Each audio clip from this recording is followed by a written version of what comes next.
All right. And we're back. What's up? It's episode 10. We made it. Congratulations. Double digits, man. You know what it is? It's Y Golf TV. Shawn, Clement. This is Million New Golf. Jump straight into it with the Twitter questions today. First question we had was, Shawn, my backswing's too long. How do I make it shorter? That long? Okay, so first and foremost, it's not about the length of the backswing. It's about your attention as to what you're doing. What are you really doing? Are you trying to hit this ball as hard as you can? Well, if that ball is your target, you'll notice that your positioning over the ball, in so far as your body tilt is concerned, is going to lend itself to a huge out-of-control backswing. Whereas, if my attention's on the target, well, that changes everything, doesn't it? So I'll give you an example. If this was a nail and I wanted to hammer that nail into the floor, notice the positioning of my head and the positioning of my body. Well, that's exactly what you're going to have to do to beat that snake into the ground.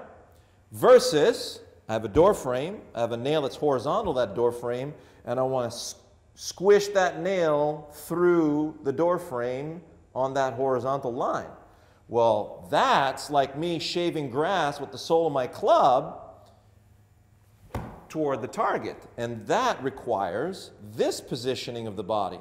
So notice my head is in a very different position, and if I maintain the feel of me going in that direction, I cannot overswing. Impossible. Because as soon as I overswing, now my brain says, can't go to the target anymore, I'm forced to go that way.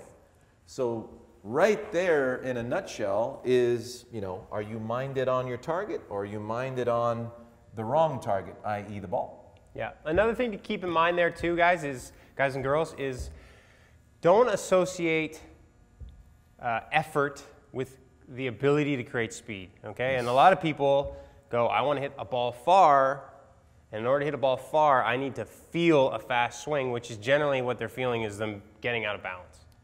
Yeah, absolutely. And the strain level, you don't want to feel like you're going to separate a rib to do that, okay? So there is a way, and the way we use it on a scale of 1 to 10. And I like to use two scales. One scale is for the amount of strain that you're using. So on a scale of 1 to 10, what is the amount of effort that you're using to produce your shot? And then you combine that with, well, what was the velocity level that you were able to get, the speed? So the perfect numbers are 3 out of 10 for strain. So I want to feel like, watch yourself, Connor, I don't want to get your ankle.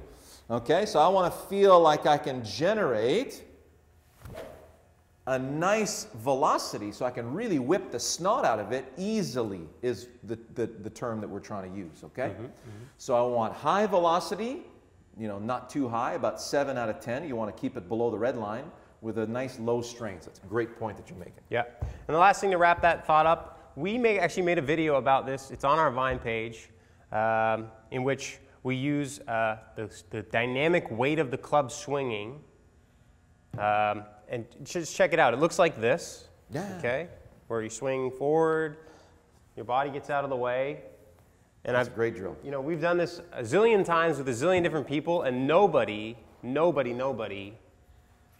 thinks that swinging the club this far would make any sense. That's right. You know, with one arm, you would feel that would be a collapsed backswing, of course. And there's no way you could do that with your lead arm either. No. Okay. So that's fantastic dynamic drills, which leads me to what you were talking about before about death to the static drills. So here's the filter of what you need as far as filtering out the drills that are actually going to help you and the drills that are not. Right. 100%. So, you know, we got something coming for you guys that we're really, really excited about in regards to this.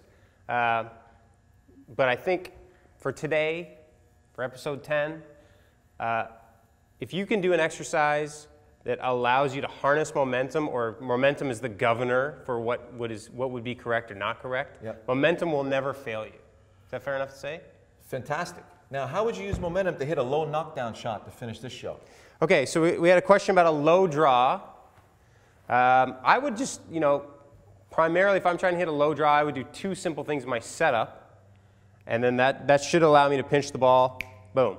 So I'd put the ball just a little bit further back in my stance, which will allow me to hit a little bit more as the club's traveling down and out. and I'd stand just a little bit closer to it, which will steepen my descent into the ball, which should pinch the ball, de-loft the club just a little bit more and squeeze it out there a little lower. Okay?